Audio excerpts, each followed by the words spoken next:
Live. Everywhere. On netrootsradio.com.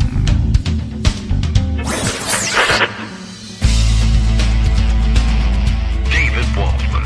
Kagro. In the morning. Now, here's David Waldman. Hey, good morning, everybody. How you doing? It is Friday, finally, at last. Friday, June. No, well, what the hell? Let's say it's July.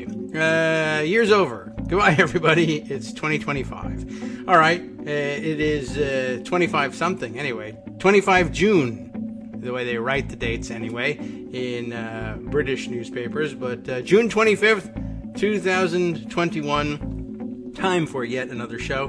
And how well does the well-oiled machinery of Kagro in the Morning really work? Well, I'll tell you, it's all right.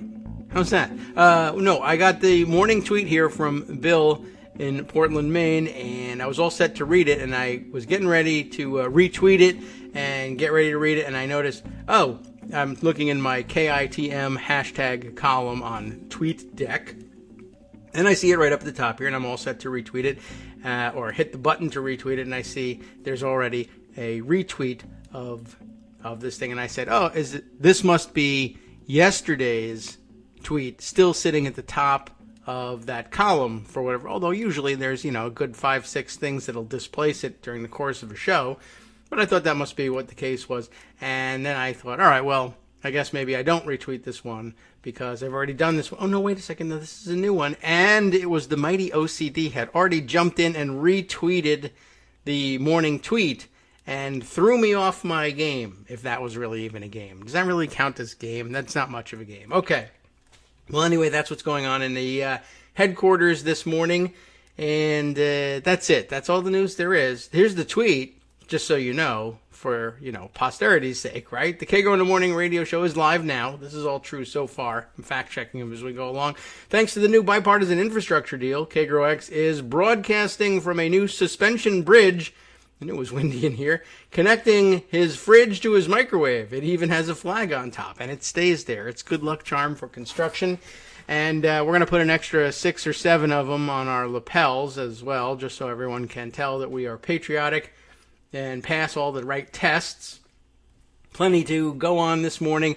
Lots of things I've been saving from earlier in the week past, probably the week before that, months and months ago. I've been saving things since forever, and I got to start gearing up for some of these shows that, and I got to start preparing you for shows that we will miss. Live broadcasts that simply won't be, period, the end. They're not going to be live. I don't know whether they're going to be at all, as a matter of fact. And I think we can prepare for them ahead of time. The first one, routine business. I was telling Greg during one of the breaks yesterday, next Wednesday, an unavoidable absence as, once a year, these doctors, they tell you, you got to come in and get things checked out, make sure you're still alive. That you could probably do by phone. Now you can tell the marvels of telemedicine. Are you alive? Yes. That I can do. But you come in, you get they take the blood out of you, which I always thought was supposed to stay in you, but whatever, check you out, all that stuff, but they also require fasting for the blood tests and all that, and so I did it once where I said, you know what, I have a show to do, you're going to have to simply do this after the show, and then I realized, well, okay, then they were like, well, we don't really have time for you until 2 p.m., and then, well, do I really want to fast all day waiting to then go get stuck with a needle? So, yeah, I give in. I'm going to go in at 9 o'clock when I should normally be here and deal with that. Whether or not we can prepare a recorded show depends on, I don't know, my willingness to do that, and probably over the weekend at that. But there's lots of stories we could catch up on. It makes a good opportunity to get to the old stories, but then I want to stay relevant, so I end up cutting the thing on Tuesday afternoon after the Tuesday show gets broadcast. It's a little rough. But more to the point is the fact that August will be let's use the internet term, disruptive. We're disrupting the dominant paradigm. And the dominant paradigm is where we do a show every day. And I'm disrupting that by not doing one at the beginning of 2 weeks of August at a minimum when it's vacation time. And I think once, during the Iceland vacation, we were able to prepare a bunch of pre-recorded shows, but also, in the end, we had to rely on some reruns. This is going to be a 2-week jaunt, so it's going to be awfully unlikely that we can prepare 10 pre-recorded shows of enough relevance to just, to say this makes sense. So instead, we'll bring you probably at least 5 totally irrelevant shows from last year. I don't know if that's really a great trade. I didn't think this through, but I don't know how else to handle it. But don't be too disappointed. Sometimes it pays to play one of these old shows just to see where you were a year ago. And especially since we were in the midst of a campaign, mired in our 4th year of the Trump administration, in scare quotes, it might be worth pointing out just how close to the edge and how perilous things were way back then. And as a matter of fact, there are some topics we could cover today that might bring you back to that. For instance, something I just saw Greg sharing on his day off. He's got several of them, but saw him sharing on Twitter just recently a ProPublica story. New details, and we always love new details, suggest senior Trump aides knew January 6th rally could get chaotic. In fact, it got more than chaotic. It got violent and seditious. But, they're being careful over there, and where it's not entirely clear how much of the violence and sedition these aides knew, according to these KNEW, these aides KNEW knew, according to these NEW knew details. I'm just, in case we have any English as a second language learners out there, I just want to clarify things for people. Text messages and interviews show that Stop the Steal leaders fooled the Capitol Police and welcomed racists to increase their crowd size. They are racist, but okay. While White House officials worked to both contain and appease them. Well, that's your answer. So they weren't contained or appeased. So you might wonder, well, what was the plan exactly? And then you realize that the answer is in the question. Trump White House officials worked to do that? Well, no wonder they couldn't contain or appease them. It was their job to contain and appease them. And they're never going to be able to accomplish that.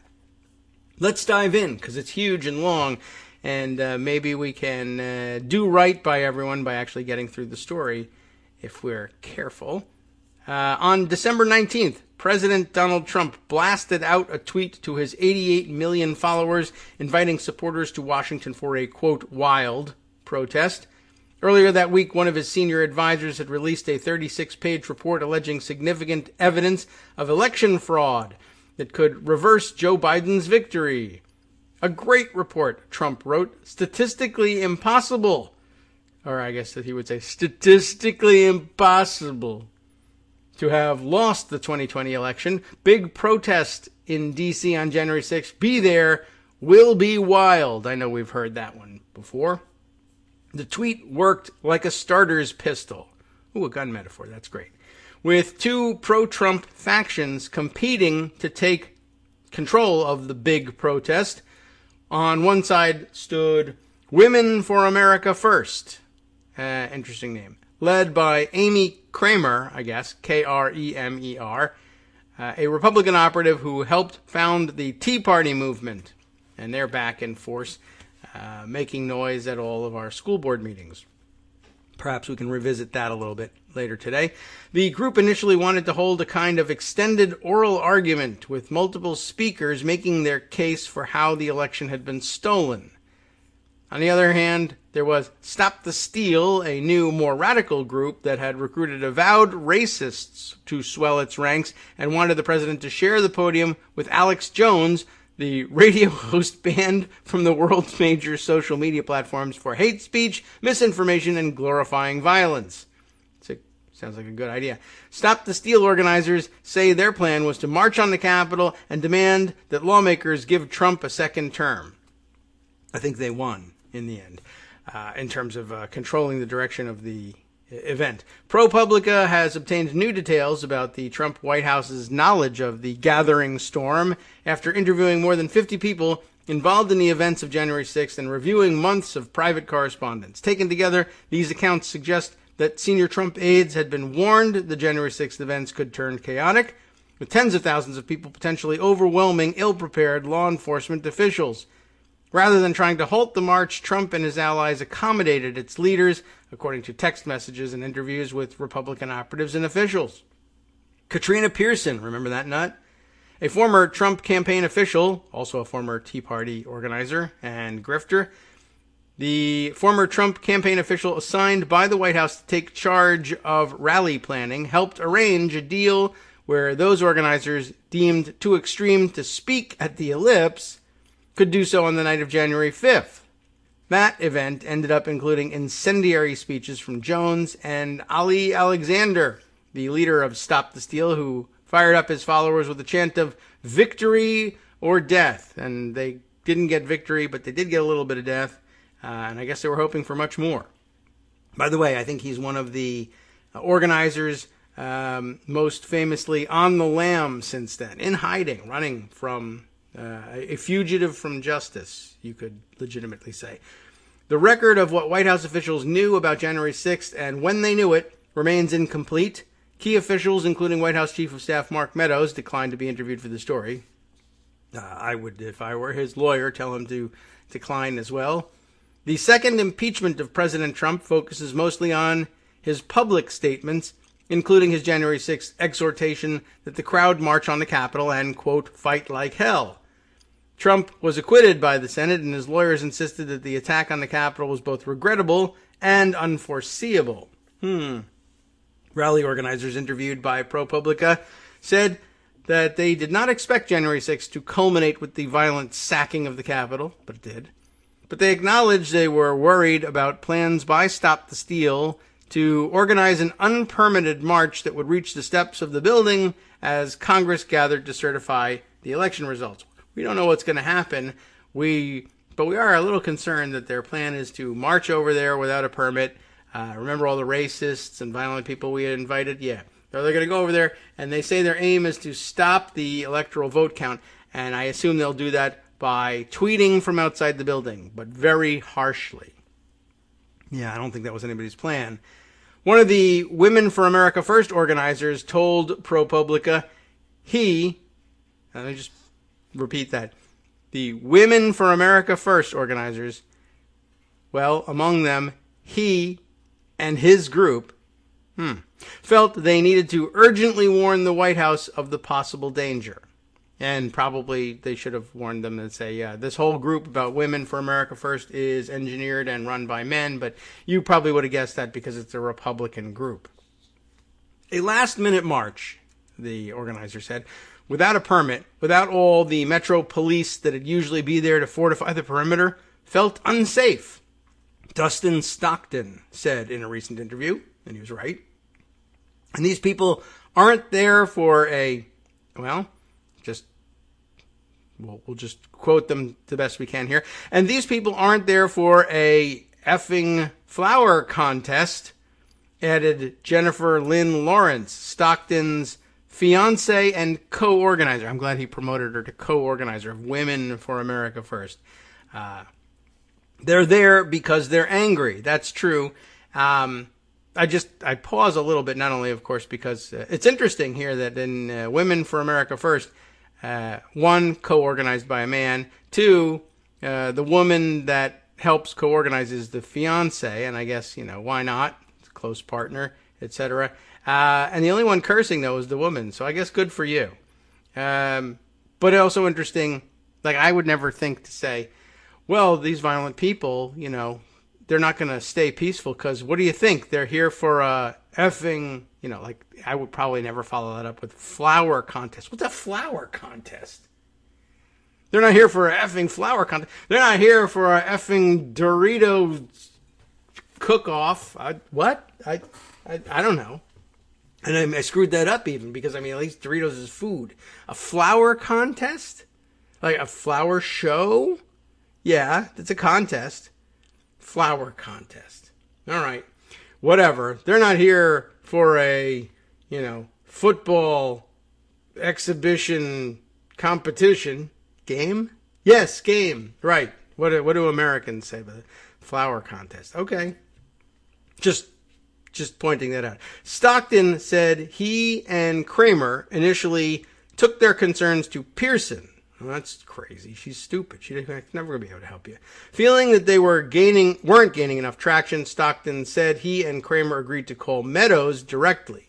Kramer, who has a personal relationship with Meadows dating back to his early days in Congress, said she would handle the matter herself.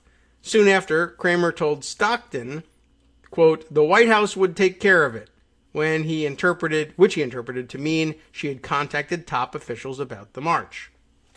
Kramer denied that she ever spoke with Meadows or any other White House official about her January 6th concerns. Oh, you want to cover yourself, wouldn't you? Why would you deny it?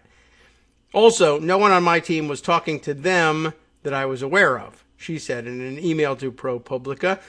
Meadows declined to comment on whether he'd been contacted. A December 27th text from Kramer, obtained by ProPublica, casts doubt on her assertion.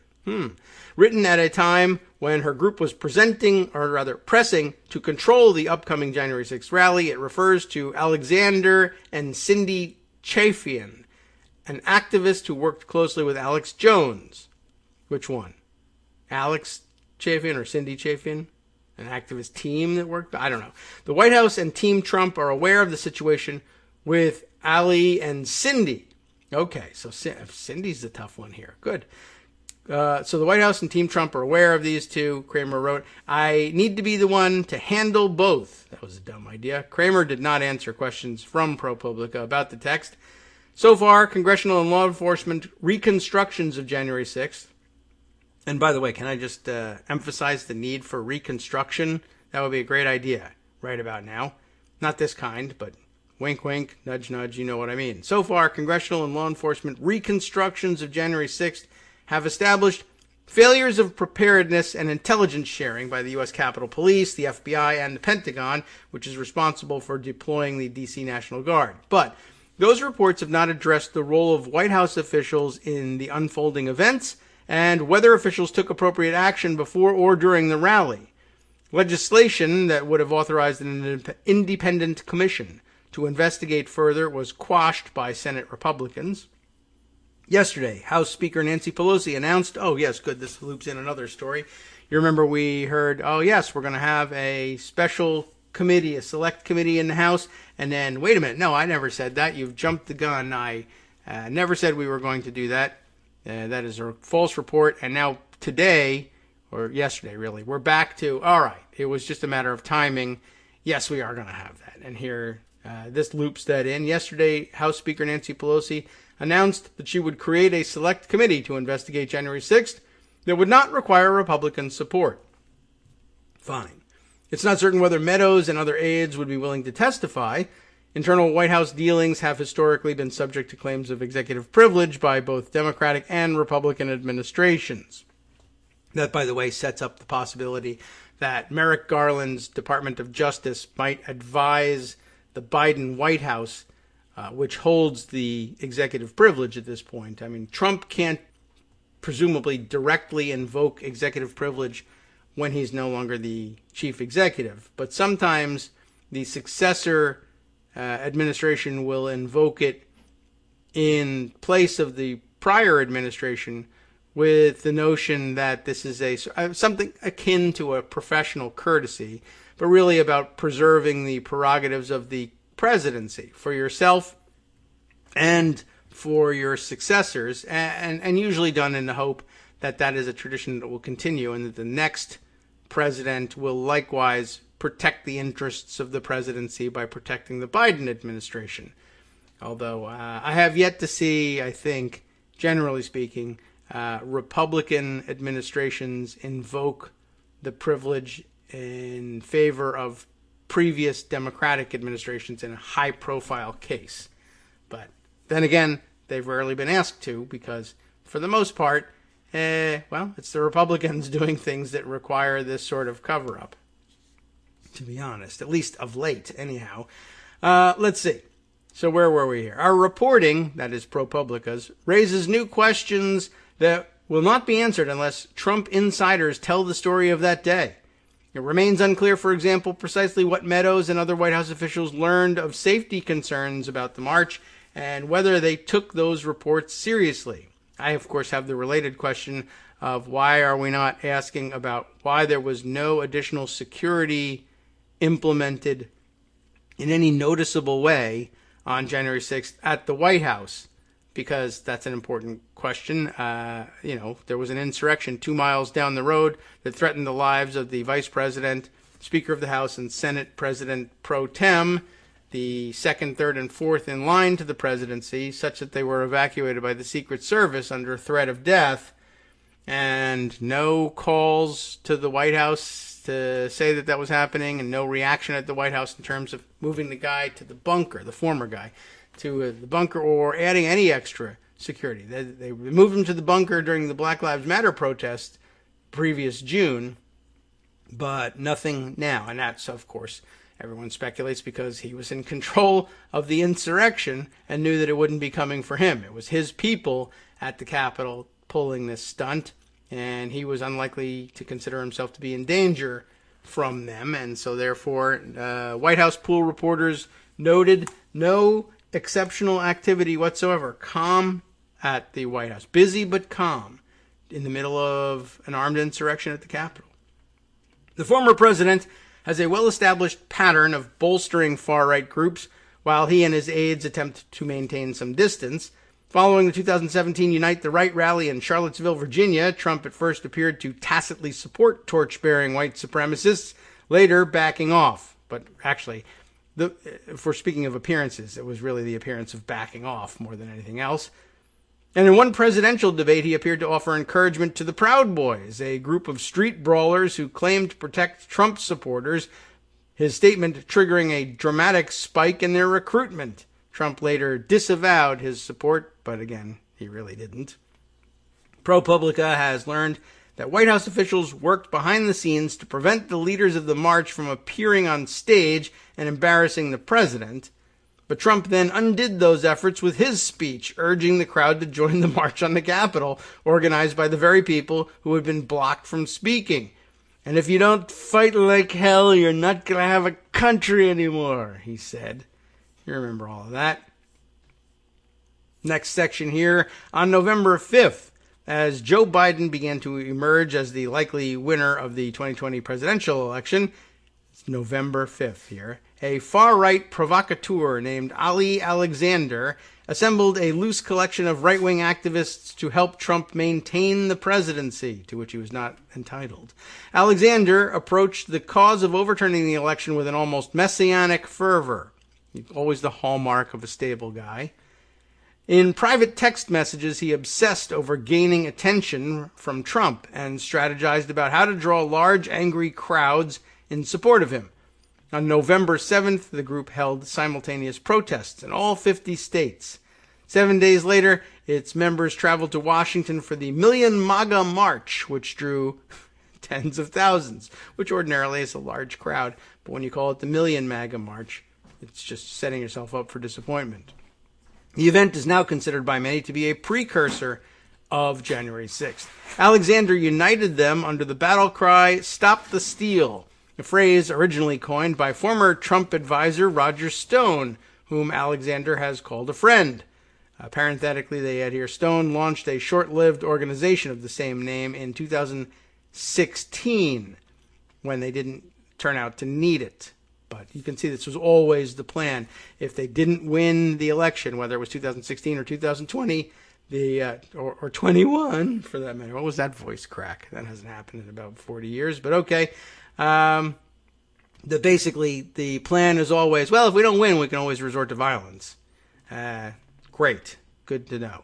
To draw such crowds, Alexander made clear Stop the Steal would collaborate with anyone who supported its cause, no matter how extreme their views. What would be the point of weeding out extremist views from a Trump rally, right? We're willing to work with racists. This is a quote, by the way. We're willing to work with racists, he said on one live stream in December. Well, thank you for being open. Alexander did not return requests for comment made by email, by voicemail, to his recent attorney, or to Stop the Steal PAC's designated agent. That's because he's in hiding. As he worked to expand his influence, Alexander found a valuable ally in Alex Jones, the conspiracy theorist at the helm of the popular far-right website InfoWars. Jones, who first gained notoriety for spreading a lie that the Sandy Hook school shooting was a hoax, had once counted more than 2 million YouTube subscribers and 800,000 Twitter followers before being banned from both platforms. Alexander also collaborated with Nick Fuentes, the 22-year-old leader of the white nationalist Groyper movement. We've mentioned them in the past.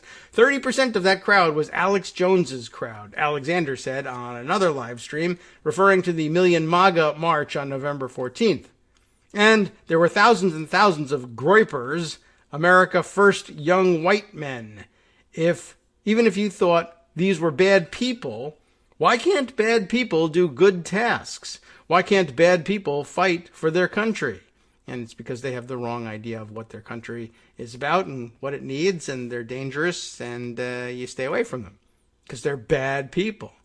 Alexander's willingness to work with such people sparked conflict even within his inner circle. And I'm sure no one was happy about him going on radio and saying, well, we're willing to work with racists. You're probably not supposed to say that out loud.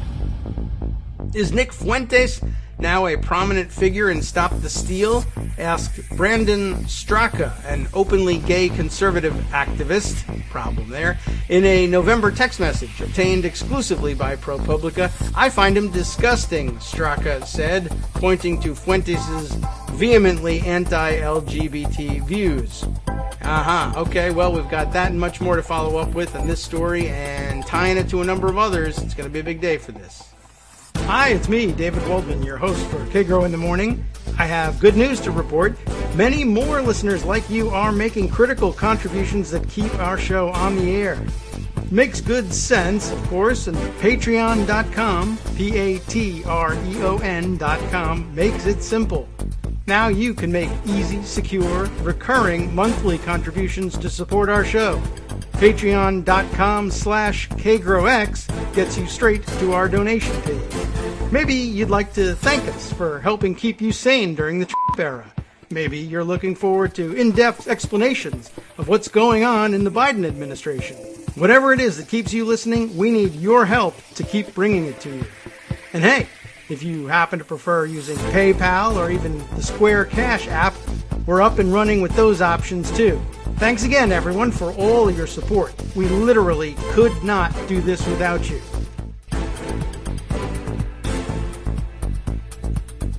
All right, welcome back now to the K-Grow in the Morning Show here on Networks Radio. Let's just continue, shall we, with the ProPublica, major ProPublica publishing event about the new details about what insiders at the White House knew about January 6th. I need to know this stuff. I think you do too. It seems to be like it'll be a big topic of weekend conversation and into next week, especially if assuming that there's no reversal of the decision to appoint a special or select committee in the House to investigate the events of January 6th. So, where were we? We were basically at the point where organizers of Stop the Steal said, hell, we'll take anyone. Racists, fine. The more the better. Ali Alexander, the organizer we're talking about, saw more people and more power, I guess, in all of this. He wrote that Fuentes was, quote, very valuable at putting bodies in places. He's still talking about live bodies here, but probably skilled at, would like people to think that he's skilled at placing dead bodies places as well, and that both Jones and Fuentes were, quote, willing to push bodies where we point. He obviously saw this as a real personal power move. Straka, Fuentes, and Jones, guess what? Did not respond to requests for comment. Right-wing leaders who had once known each other only peripherally were now feeling a deeper sense of camaraderie.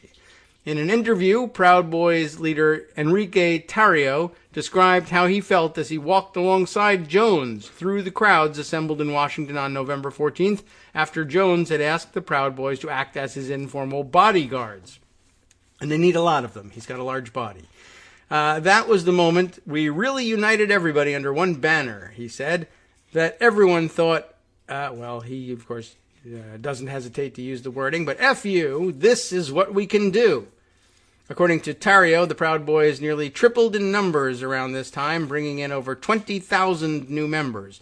November was the seed that sparked that flower. There's flowers again. On January 6th, he said. It's basically that they all figured they could get together and beat up people they didn't like very much because they thought the president would pardon them for it anyway, which is awfully dumb because, of course, assault charges are, generally speaking, state-level charges, but whatever. Oh, and also the president was extremely lazy and self-centered and never had any intention of pardoning anyone from anything that wasn't a personal friend of his already. Anyway, the crowds impressed people like Tom Van Flein. It's Van, F-L-E-I-N. Chief of Staff for Representative Paul Gosar, Republican of Arizona, hated by his family. You may know the guy. Van Flein told ProPublica he kept in regular contact with Alexander while Gosar led the effort in Congress to shoot down the election certification. Ali was very talented and put on some very good rallies on short notice, Van Flein said. Great turnout.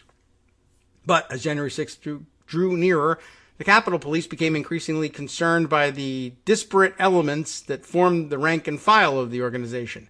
Stop the Steal's propensity to attract white supremacists, militia members, and others who actively promote violence may lead to a significantly dangerous situation for law enforcement and the general public alike, the Capitol Police wrote in a January 3rd intelligence assessment.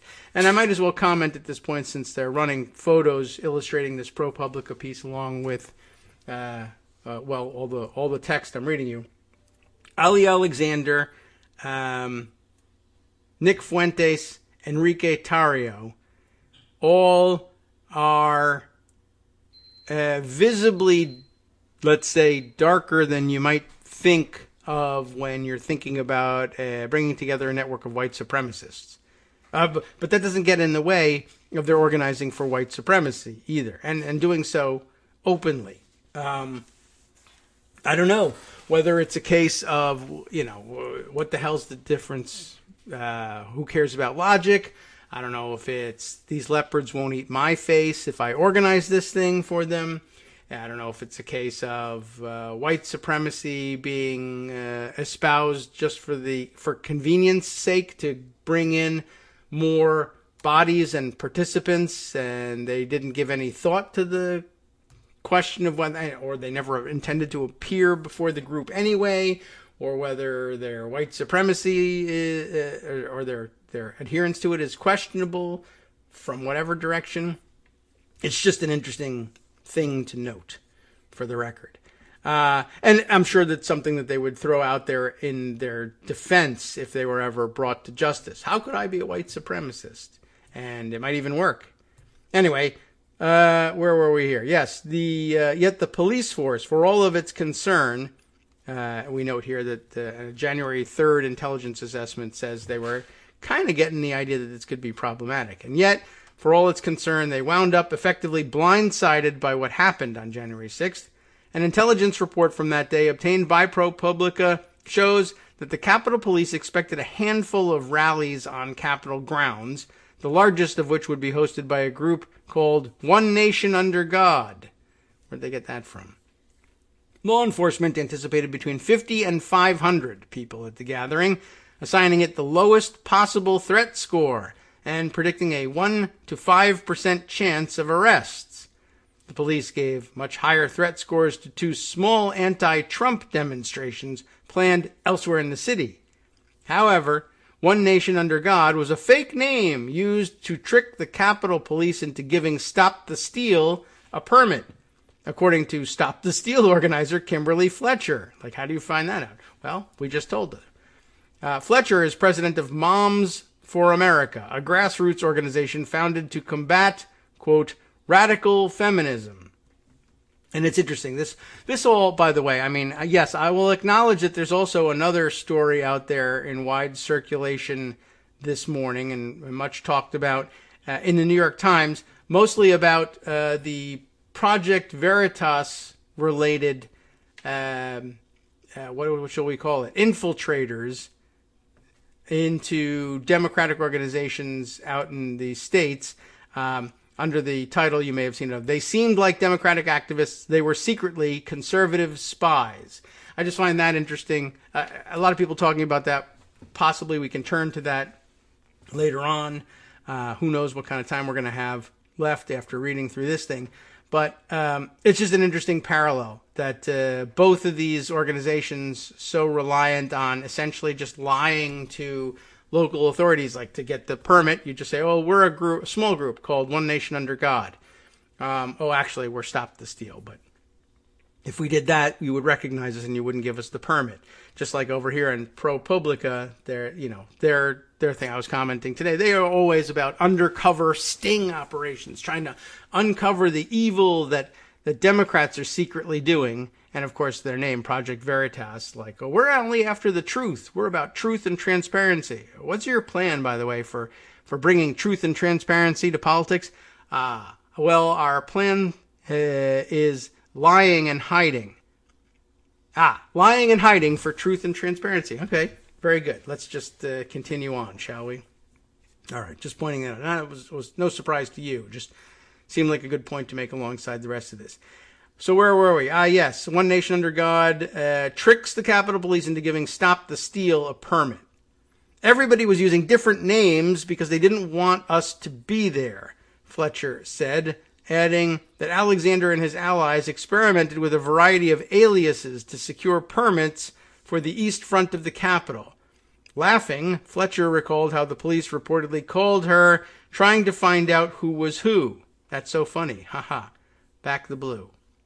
A Senate report on security failures during the riot, released earlier this month, suggests that at least one Capitol Police intelligence officer had suspicions about this deceptive strategy, but that leadership failed to appreciate it. Yet another example of intelligence breakdowns. On December 31st, the officer sent an email expressing her concerns, the women are doing it right here in this thing, that the permit requests were, quote, being used as proxies for Stop the Steal, and that those requesting permits may also be involved with organizations that may be planning trouble on January 6th. A Capitol Police spokesperson told ProPublica on April 2nd, "Our intelligence suggested one or more groups were affiliated with Stop the Steal after we asked for a copy of the One Nation Under God permit, which they declined to provide." Yet 18 days later, Capitol Police Acting Chief Yogananda Pittman told congressional investigators that she believed the permit requests had been properly vetted and that they were not granted to anyone affiliated with Stop the Steal. Pittman did not respond to ProPublica requests for comment. Last week, a Capitol Police spokesperson told ProPublica the department knew that Stop the Steal and One Nation Under God organizers were likely associated, but added that the police believed denying a permit based on assumed associations would be a First Amendment violation. They have a point there. The department did, however, take the likely association into account when making decisions to enhance its security posture. Kenneth Harrelson, an oath keeper who allegedly ran the far-right group's ground team in D.C., so it's tactical sounding, cool, right?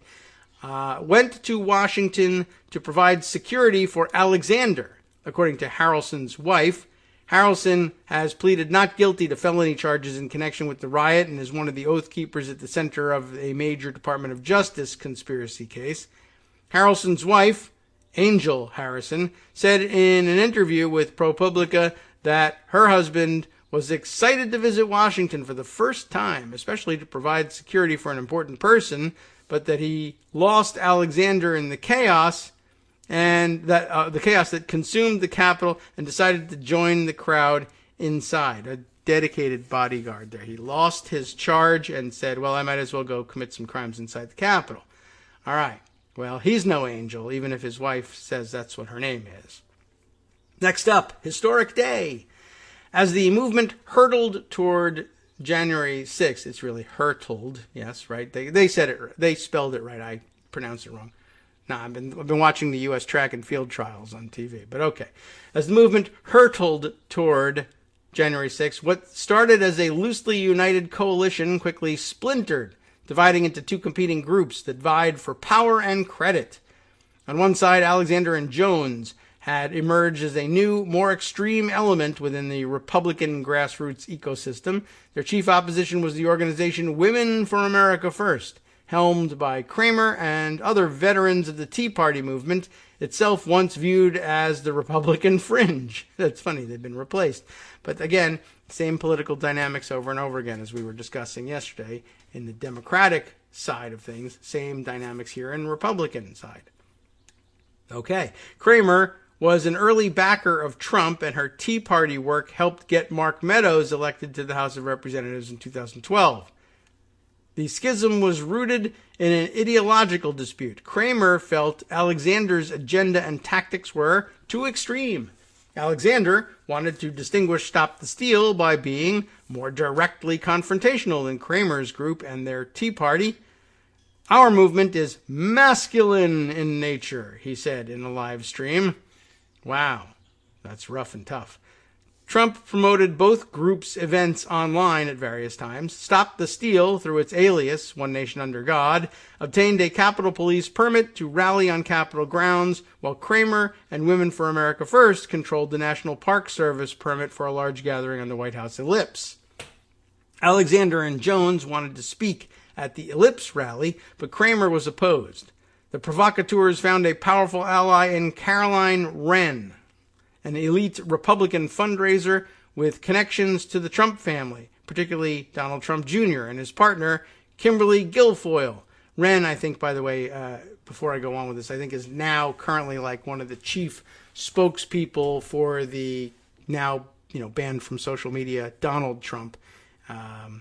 And their post-White House operation. Anyway, Wren had raised money for the Ellipse rally and pushed to get Alexander and Jones on stage, according to 6 people involved in the January 6th rally and emails reviewed by ProPublica. So that would make it even more serious an issue that she's still currently representing Trump as an official spokesperson. If I believe I'm right about that. We'll have to check into that, or if ProPublica doesn't do it for us.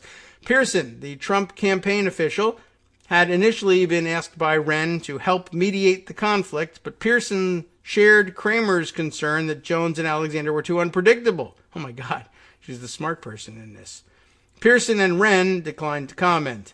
On January 2nd, the fighting became so intense that Pearson asked senior White House officials how she should handle the situation, according to a person familiar with White House communications.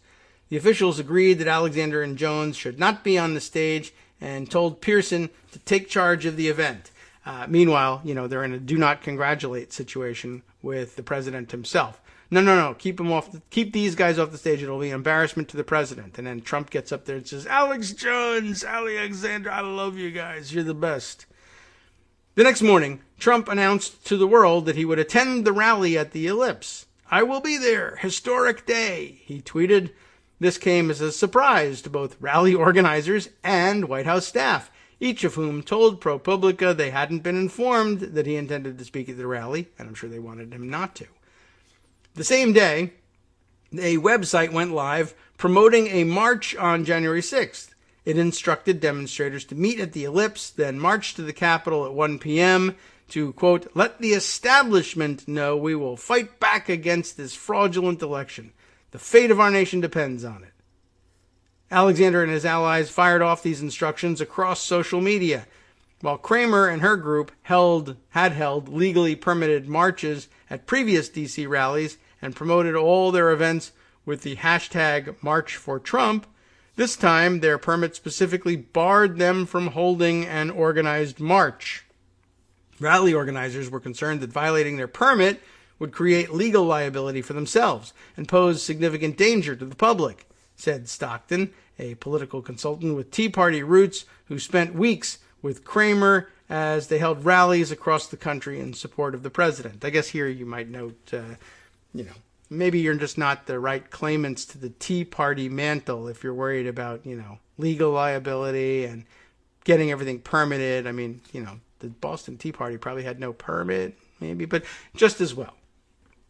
Anyway, Lawrence and Stockton's fellow organizers contacted Pearson to inform her that the march was unpermitted, according to Stockton and 3 other people familiar with the situation, while ProPublica has independently confirmed that senior White House officials, including Meadows, were involved in the broader effort to limit Alexander's role on January 6th. It remains unclear just how far the rally organizers went to warn officials of their specific fears about the march. Another source present for communications between Amy Kramer and her daughter and fellow organizer Kylie Kramer, whole family gets a piece of this, told ProPublica that on January 3rd, Kylie Kramer called her mother in desperation about the march. Kylie Kramer asked her mom to escalate the situation to higher levels of the White House, and her mother said she would work on it, according to the source, who could hear the conversation on the speakerphone. "You need to call right now," the source remembered the younger Kramer saying. The source said that Kylie Kramer suggested Meadows as a person to contact around that time. The source said that in a subsequent conversation, Amy Kramer told her daughter she would take the matter to Eric Trump's wife, Lara Trump. The source said that Kramer was in frequent contact with Lara Trump at the time. Stockton said that he was not aware of Kramer talking to the family about January 6th, but added that Kramer regularly communicates with the Trump family, including Lara Trump.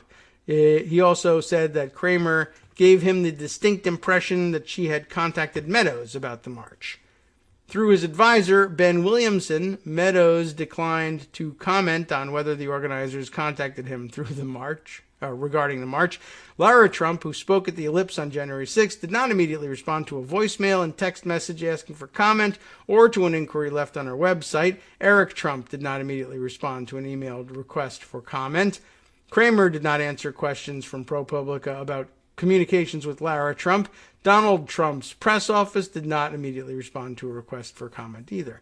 The White House at the time was scrambling from one crisis to the next. The one day they didn't scramble for anything, January 6th. On January 2nd, Trump and Meadows called Georgia Secretary of State Brad Raffensperger. We all know about this, right? Trump pressed Raffensperger to find 11,780 votes that would swing the state tally his way. On January 3rd, the president met with Acting Secretary of Defense Christopher Miller and urged him to do what he could to protect Trump's supporters on the 6th. By the way, in all this find the 11,780 votes thing, I'd just like to note for the record that as far as Trump was concerned, winning Georgia by 1 vote was legit and enough for him to claim victory, well, certainly in Georgia. And I mean, I guess like technically if you count the votes, I guess the person who gets the most votes wins. It's just interesting that he never said, I should really be winning this thing overwhelmingly.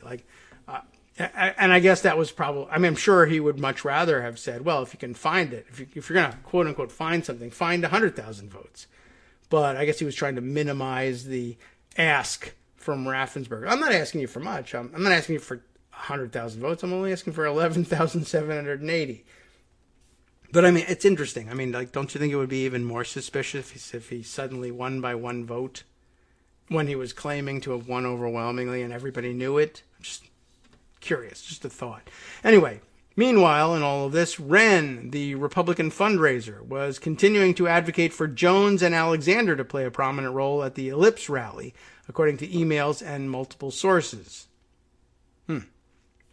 Oh yes, right. I don't know, did I read this and just not give it the attention it deserved? Right at the end of the paragraph in which you were first referring back to Raffensperger having to find the votes, that on January 3rd, the next day after that call, the president met with Acting Secretary of Defense Christopher Miller. I did mention this, but I need to stress this. Urged Miller to do what he could to use the military, I guess. This is the Secretary of Defense. I want you to do what you can to protect Trump's supporters on the 6th. In other words, not only were we looking at a situation where he was saying, well, don't send the National Guard to protect the Capitol. If you send troops at all, send them to protect my people so that they win the insurrection. He was looking there for enlisting military help in his coup and just didn't get it. Or at least not the kind of help he thought he was going to get. Meanwhile, Wren, the Republican fundraiser, right, trying to get Alex Jones and Ali Alexander to play a prominent role at the Ellipse rally. A senior White House official suggested to Pearson that she resolved the dispute by going to the president himself, according to a source familiar with the matter. On January 4th, Pearson met with Trump in the Oval Office. Trump expressed surprise that other people wanted to speak at the Ellipse at all. His request for the day was simple. He wanted lots of music and to limit the speakers to himself, maybe some family members and a few others, according to the source and emails reviewed by ProPublica. I'd believe that in a minute. The president asked if there was another venue where people like Alexander and Roger Stone could speak. Could there be another place? Let the stupid little people do this junk. I want just music and the chance to go on for hours. Pearson assured him that there was another venue, I guess. She informed the president that there was another rally scheduled the night before the election certification where those who lost their opportunity to speak at the Ellipse could still do so. It was meant as an olive branch extended between the competing factions, according to Stockton and two other sources. Chafian, a Reiki practitioner, who'd been working closely with Alex Jones, was put in charge of the evening portion of the January 5th event. And am I even sure like what we're talking about when I say, and did I pronounce it right? Reiki practitioner? How is that relevant to anything? Does that strike anybody as obvious? I actually might have to look this up to be sure. What am I looking at here?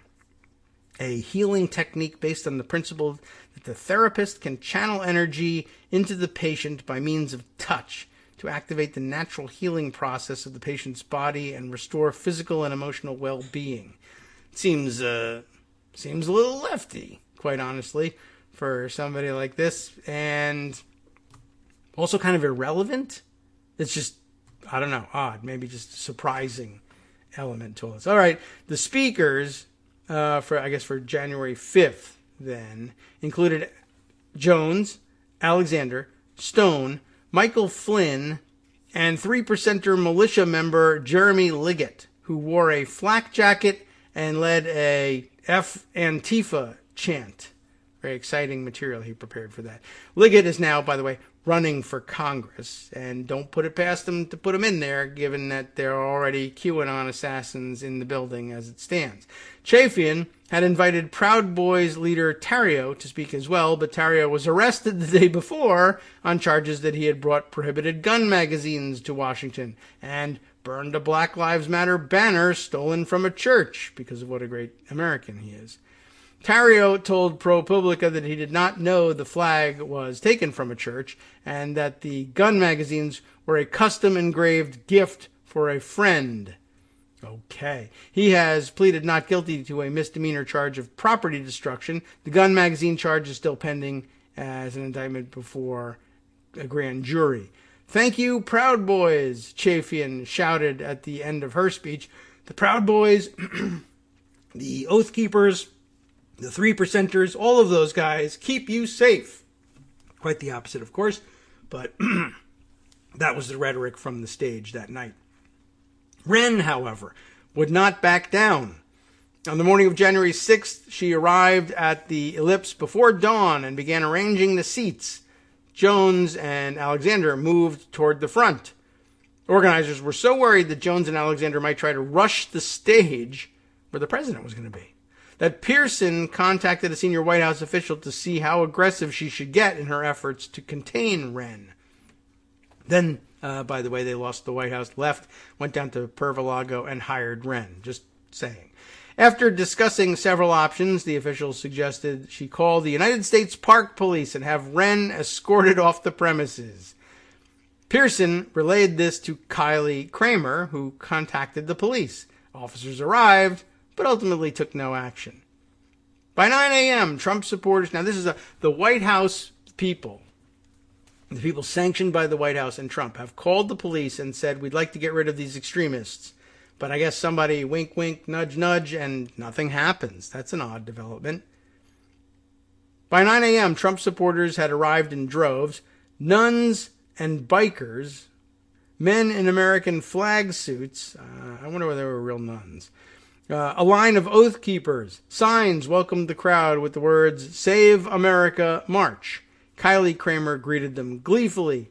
What's up, deplorables? She said from the stage. Wren escorted Jones and Alexander out of the event early as they prepared to lead their march on the Capitol. Didn't escort them out of the event to ban them. She escorted them out of the event to set up the next one. At 11:57 a.m., Trump got on stage and, after a rambling speech, gave his now infamous directive, "You'll never take back our country with weakness. You have to show strength and you have to be strong," he said. "I know that everyone here will soon be marching over to the Capitol building to peacefully and patriotically make your voices heard." Lawrence, Dustin Stockton's fiance and co-organizer, remember that woman, remembers her shock. By the way, this is a match made in heaven, by the way. Dustin Stockton's fiance, she curses like a sailor. Maybe she is a sailor. That's really interesting. Her quote is, "What the F is this MFer talking about?" It's the president she's talking about, by the way. Lawrence, an ardent Trump supporter, said of the former president. That's pretty funny. I mean, that's what I usually say about the former president. And I said it when he was president, too. In the coming hours, an angry mob would force its way into the building. Protesters smashed windows with riot shields stolen from cops, ransacked House Speaker Nancy Pelosi's chambers, and inflicted an estimated $1.5 million worth of damage. Roughly 140 police officers were injured. One was stabbed with a metal fence stake, and another had spinal discs smashed, according to union officials. The Stop the Steal group chat shows a reckoning with these events in real time. "They stormed the Capitol," wrote Stop the Steal National Coordinator Michael Cordray in a text message at 2:33 p.m. "Our event is on delay." "I'm at the Capitol and I just joined the breach," texted Straka, that wasn't smart, who months earlier had raised concerns about allying with white nationalists. "I got gassed. I never felt so effing alive in my life." Wow. All right, welcome back now to the Kagro in the Morning Show here on Netroots Radio. Looks like we're actually reaching the end, finally, of this ProPublica piece. Interesting as it is, I would like to get to a couple other of the big stories, and we'll see how that goes. So where were we here? It was Straka texting, how he never felt more alive in his life now that he's been gassed at the Capitol. Alexander and Cordray, or Coudry, Coudrey, and there's no first R in that. Alexander and Coudry advised the group to leave. "Everyone get out of there," Alexander wrote. "The FBI is coming hunting." Except now I guess they all believe that the FBI were the people who actually broke into the Capitol. Get it? It's all makes so much sense. Anyway, in the months since, the Department of Justice has charged more than 400 people for their actions at the Capitol, including more than 20 alleged Proud Boys, over a dozen alleged Oath Keepers, and Straka, who texted, "I did it." It's unclear from court records whether Straka has yet entered a plea. I think the plea is guilty. I just texted that I did it. In emails to ProPublica, Codry declined to answer questions about Stop the Steal. "I just really don't care about politics anymore," he said. "It's boring." But that's not the one running for Congress, is it? I've lost track. That seems like an odd thing to say. Probably not the same guy. Meadows, now a senior partner at the Conservative Partnership Institute. Did I read that right? That's the name of the group, is the Conservative Partnership Institute. I mean, it's a fine name. It's, anodyne. Doesn't mean anything in particular, but it's just interesting. I'm a senior partner at the Conservative Partnership Institute. Oh, really? You're a partner at the Partnership Institute, eh? What do you guys do? Well, you partner on things, just... Well, are you a senior partner or a junior partner? There are no junior partners at the Conservative Partnership Institute. That's our motto. Oh my gosh, I got to get one of these jobs. All right, well anyway, it's a think tank supposedly in Washington. Mostly they think about partnering, I guess. And he appeared on Fox News on January 27th, delivering one of the first public remarks on the riot from a former Trump White House official.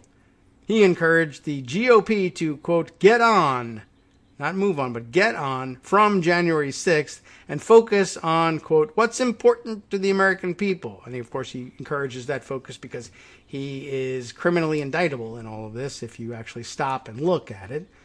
Neither Meadows nor anyone else who worked in the Trump White House at the time has had to answer any questions as part of the various inquiries currently proceeding in Congress.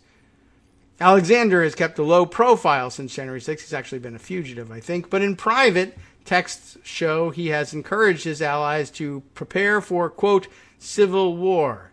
Just arrest him already. Don't denounce anything, he messaged his inner circle in January regarding the Capitol riot. You don't want to be on the opposite side of freedom fighters in the coming conflict. Veterans will be looking for civilian political leaders. In other words, him, I guess. All the people who do the fighting and shooting are going to need leaders. And I propose myself for that because I text stuff. Anyway, but interestingly, too, is don't denounce anything, right? You don't want to end up on the wrong side of the freedom fighters. But what were Alexander's texts at the moment of the breach of the Capitol? It was, everyone get out of there. The FBI is coming.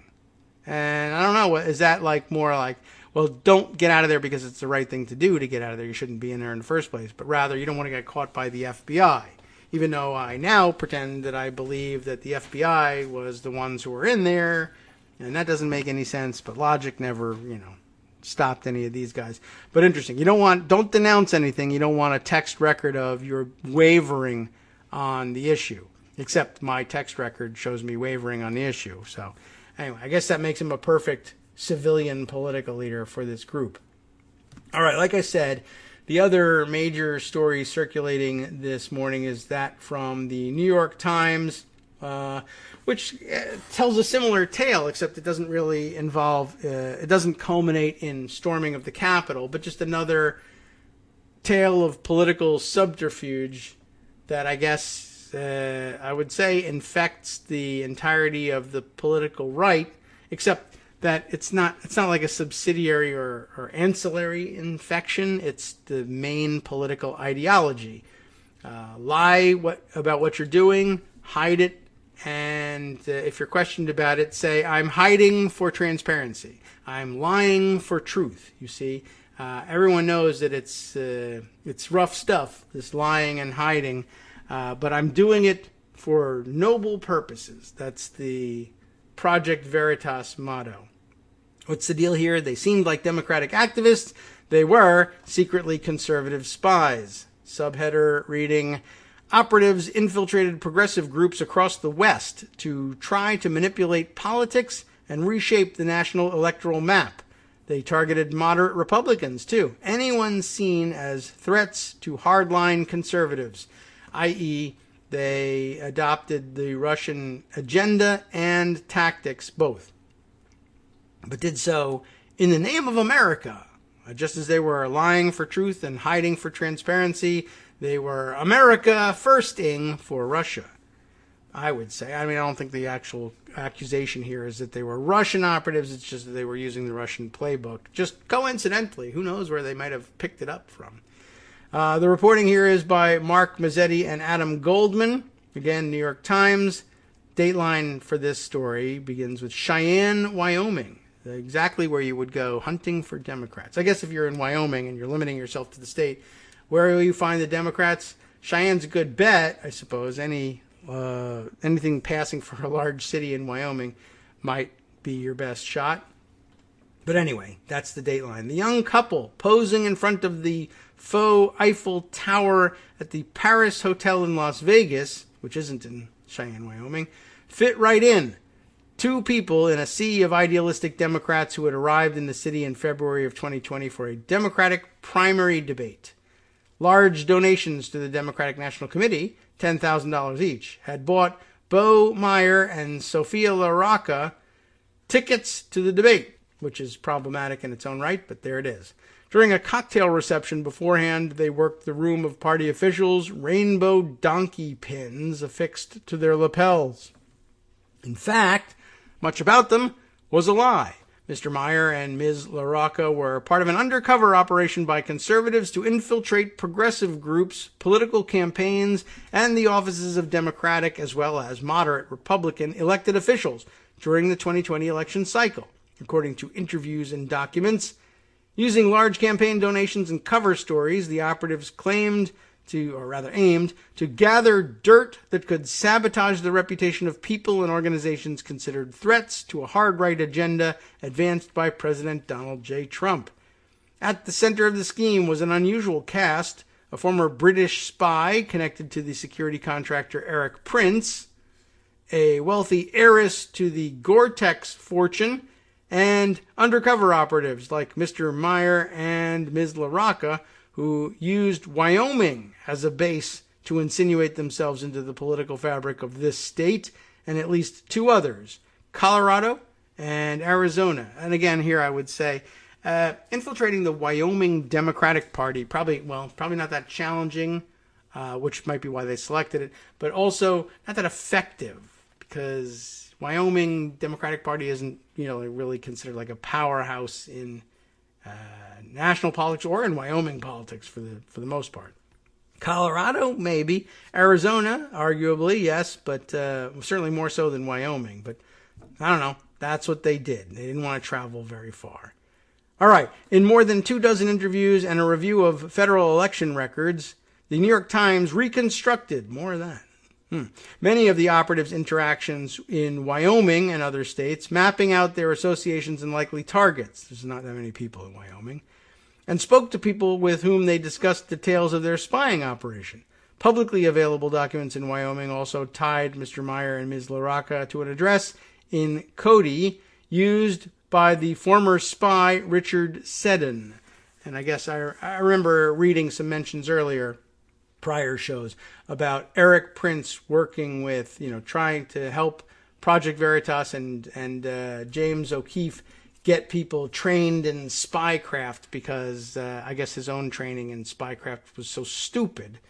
And I remember it basically entails dressing up like a pimp and marching around outside of an Acorn office and putting on an Osama bin Laden mask and wading around in the shallows of the Rio Grande.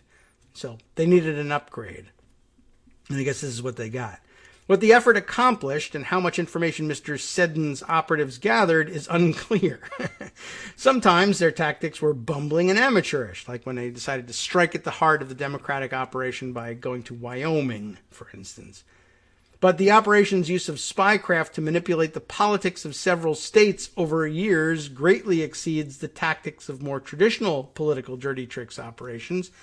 And I guess that's why it is of some interest. Once again, my comment on this morning, just again, both of these things are stories about how, like, traditional, having a politics for these guys can't be just a straight up contest of ideas. It's got to involve subterfuge, stealing, lying, cheating, spying, killing in some instances. And I guess that explains it. I mean, the party whose whole approach to everything is voter suppression, voter fraud, and the big lie, and when necessary, when none of that works or not to their satisfaction or isn't enough fun, armed insurrection and insurgency as well. So, I guess we should probably make a bipartisan deal with them about infrastructure, don't you? Anyway. So their use of spycraft, etc., bad sign. Also a sign of how ultra-conservative Republicans see a deep need to install allies in various positions at the state level to gain an advantage on the electoral map. Secretaries of State, for example, play a crucial role in certifying election results every 2 years. And some become targets of Mr. Trump and his allies in their efforts to overturn the results of the 2020 election. The campaign followed another effort engineered by Mr. Seddon. He aided a network of conservative activists trying to discredit perceived enemies of Mr. Trump inside the government, including a planned sting operation in 2018 against Trump's national security advisor at the time, one of 500 he's had, H.R. McMaster, and helping set up secret surveillance of FBI employees and other government officials. Again, mostly nothing comes of those, but they were basically trying to get recordings of them saying bad things about Mr. Trump so that they could say, look, they're internally biased and it's the deep state, etc., etc. Mr. Prince had set Mr. Seddon's work in motion, recruiting him around the beginning of the Trump administration to hire former spies to train conservative activists in the basics of espionage and send them on political sabotage missions. By the end of 2018, Mr. Seddon secured funding from the Wyoming heiress, and I guess that's why they were there, the Wyoming heiress Susan Gore. According to people familiar with her role, he recruited several former operatives from the conservative group Project Veritas, where he had worked previously, to set up the political infiltration operations in the West. Project Veritas has a history of using operatives with fake names to target liberal organizations and make secret recordings to embarrass them.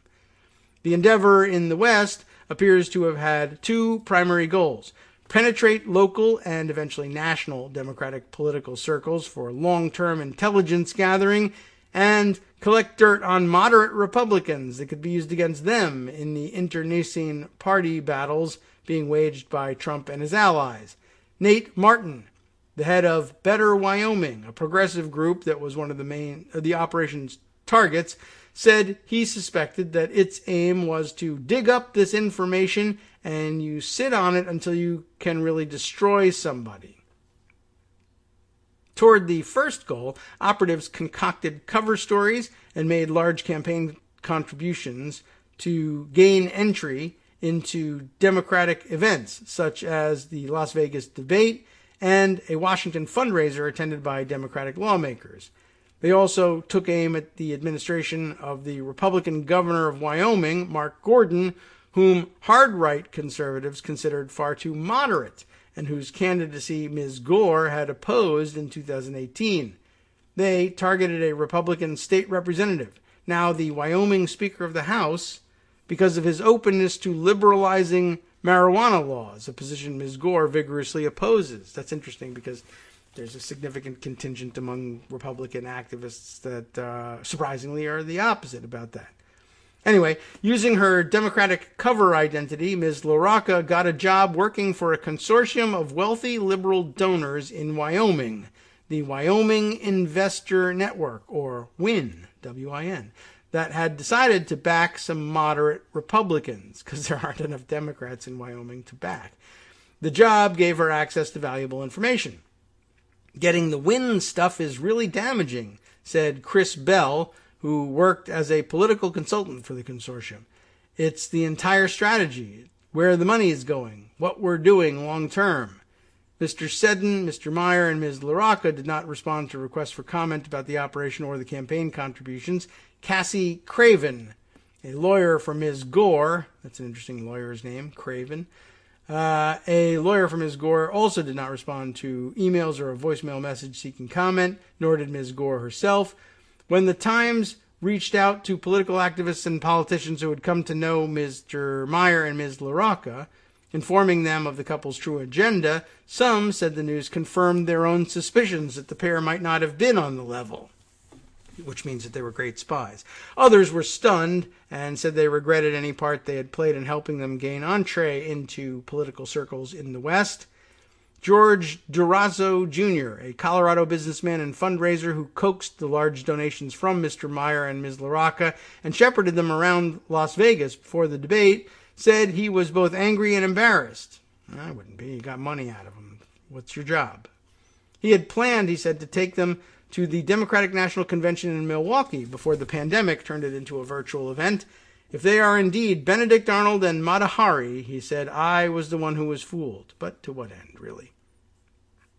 Next, Ms. LaRocca first met Mr. Seddon in 2017, as they're setting up in Wyoming, when he ran a training for Project Veritas operatives at Mr. Prince's family ranch in Wapiti, Wyoming.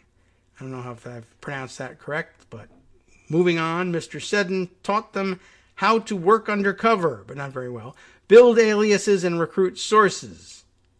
I mean, really, I'm sure there's some craft to it and everything, but it's like, why don't you just, tell people you're liberal instead of conservative and then offer them a bunch of money? That's a good plan. Mr. Prince, who had recruited Mr. Seddon, is the brother, of course, of Betsy DeVos, Trump's education secretary, but he's got his own history. founder of Blackwater, of course, secret meeting in Seychelles with Middle East officials and prior to the inauguration of Trump back in 2016, the whole works. Mr. Meyer, or 17 for the inauguration anyway. Mr. Meyer, 36, a brawny and tattooed veteran of the Army's 82nd Airborne Division who fought in Iraq, also trained at the Prince Ranch that year. His mother is a baker and was the cook at the ranch, and he's the nephew of Glenn Beck, the conservative commentator. So it was going to be super easy for him to pose as a liberal, I guess. Anyway, at one point, Ms. Gore came to watch the training at the ranch, which is also interesting. Come to watch the training. Again, the training is how to work undercover and pretend you're somebody else. And so, you sit in a room and say, here's what you do. You lie about who you are, pretend to be someone else. But remember, not to tell them that you're actually this other person. Oh, I'm going to come to Wyoming and watch. Oh, she was already in Wyoming. So she dropped by to watch one guy tell another guy, tell them your name is something else, or tell them you're somebody different. Okay. Duly noted. The next year, this took a year, Mr. Meyer and Ms. LaRocca lived in a luxury house in the Georgetown neighborhood of Washington that Project Veritas rented for undercover sting operations against government officials that tried to expose deep state bias against Mr. Trump. I guess they rented a house, and they were going to use it, remember, to try and entrap H.R. McMaster into embarrassing himself. But I guess that came to nothing, and they said, we got to use the house for something. Let's try it for this. People who worked for the conservative group identified the couple and linked them to the Georgetown house. Others confirmed Ms. LaRocca was pictured on the website Project Veritas Exposed, where she was identified as Maria. Mr. Seddon left Project Veritas in the summer of 2018. He lured Mr. Meyer, Ms. LaRocca, and others to work with him in Wyoming on a new venture, one that would more closely model his time, as a British intelligence officer working overseas. Mr. Seddon wanted to run a classic espionage operation in which undercover agents would burrow into organizations and potentially recruit others to help collect information. In his days at MI6, the goal was to spy on potential adversaries or targets without getting caught. And then, that's a good plan, and then quietly use the information to gain an advantage. If conducted correctly, I guess this one hasn't been because we're reading about it in a newspaper, such operations can last for years. They just have to do something, that's all. And he found someone to pay for it. Ms. Gore, the Gore-Tex heiress, who for years had supported conservative and libertarian causes. Hints of Mr. Seddon's project surfaced recently in a memoir by Cassandra Spencer, a one-time Project Veritas operative. In the book, she describes being called in June 2018 by an associate of her former colleague, Richard, who was trying to secure funding for a new initiative. Richard, what's your new initiative? I don't know, which is the thing. The man, whom she calls Ken, told her it was a pay-for-play operation where clients would put up money for an undercover effort. I don't even know if they're using the terms correctly here, but Ms. LaRocca, 28, first approached the Wyoming Democratic Party in January of 2019, fresh off her attendance at the Women's March in Cheyenne, with an offer to help raise money. Her goal, she told people, was ambitious: help flip one of America's most conservative states into a reliable victory for Democratic presidential candidates, as Colorado had become over the past 2 decades. Really, Wyoming. Okay. Mr. Seddon appears to have directed Ms. LaRocca's outreach to the Wyoming Democratic Party as a safe first step toward building up her bona fides for future operations. Democrats in the state are vastly outnumbered, have little political clout, and are eager for volunteers, but also, that means unlikely to flip anything. Ms. LaRocca quickly declared her candidacy for vice chairwoman of the Wyoming Young Democrats, obtained a contract position at the party as a fundraiser paid by commission, and had meetings with the state party's 2 top officials, Joe Barbuto and Sarah Hunt. Her behavior raised some suspicion because she was a bad spy. Ms. LaRocca and Mr. Meyer lived in Fort Collins, Colorado, only about 45 miles from Cheyenne, which is Wyoming's capital, but their residence prompted some Democrats to ask how they planned to organize a grassroots campaign to flip the state while living in another one, right? Colorado. Ms. LaRocca told others she could not rent a home in Cheyenne because she had a dog. An implausible explanation. It does seem awfully implausible. It doesn't really strike me as something that would not prompt a lot of questions, but I guess the people were just like, okay, something wrong with that lady. Yeah, I can't rent a home in Cheyenne because I have a dog.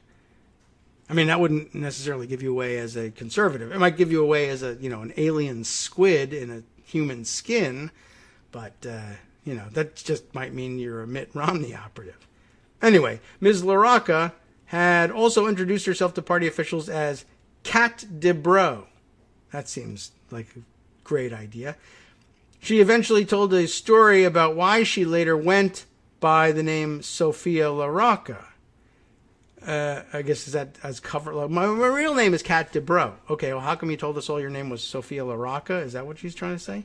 Well, you see, I've been the victim of an online stalker, she said, but decided to once again use her original name because the police had told her that her stalker had reformed. And also, don't worry about it, he can't come into the state because he has a dog. I don't know what kind of story is this? I mean, basically what this means is that Seddon is an idiot and can't train anybody about anything. Or maybe he's great and these two are morons. I don't know which ones. Maybe it's both.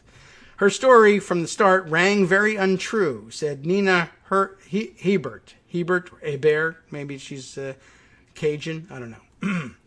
But anyway, she was at the time the digital director for the Wyoming Democratic Party. The police don't call you and say, hey, your stalker is better. That's right. That's probably true. Ms. Hebert, we'll call her, said she began to restrict Ms. LaRocca's access to the party's email system in the summer of 2019. At the same time, Ms. Meyer was making connections of her own around the state. I'm sorry, Mr. Meyer. Well, I misgendered him. That's bad news. Making connections of his own around the state, meeting with Democrats and Republicans on the issue of the medicinal use of marijuana, which he said was particularly valuable for war veterans suffering from post-traumatic stress disorder. Was that him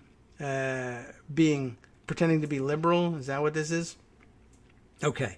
In August of 2019, the couple volunteered at a Democratic Party fundraiser at the Old Wilson Schoolhouse, a community center in the shadow of the Teton Mountain Range near Jackson. Ms. LaRocca had her picture taken with the event's headline guest, Tom Perez, the former Labor Secretary and then chairman of the Democratic National Committee. Scandal ensues. Months later, Ms. LaRocca secured a spot in a program training young progressives in the state on the basics of political and community organizing. She dashed off an email to Mr. Martin, the head of the group running the program, saying how thrilled she was to be receiving the training.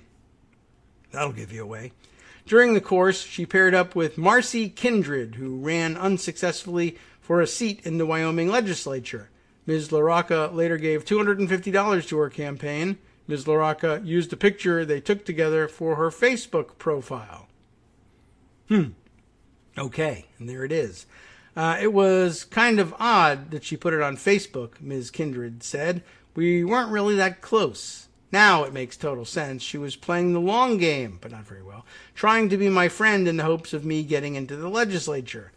Ms. LaRocca also told Ms. Kindred that she wanted to work on the campaign of Carly Provenza, a police reform advocate who ultimately won a seat in the legislature in one of the few Democratic districts in the state, or one of a few. Anyway, she and Mr. Meyer eventually began going on double dates with Ms. Provenza and Mr. Martin, the head of Better Wyoming, who was then her fiancé and is now her husband.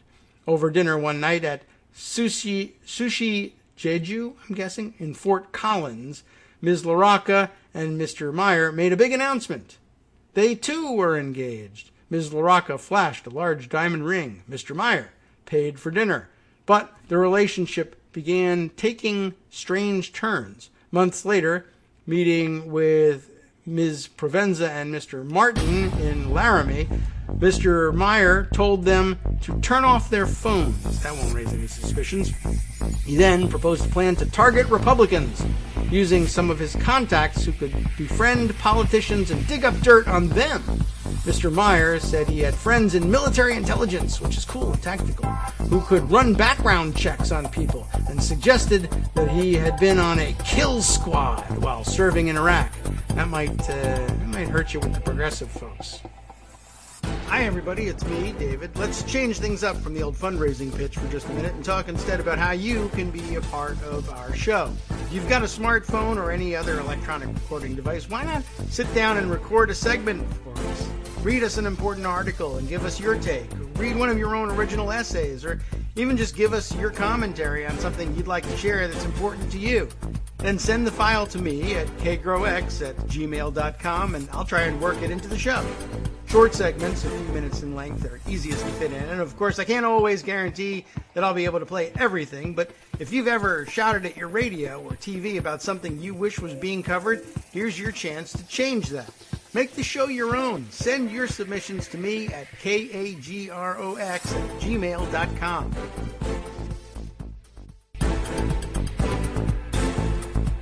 All right, welcome back now to the Kagro in the Morning Show here on Netroots Radio. I got to tell you, as I read on through this, this is a very interesting story in its own right.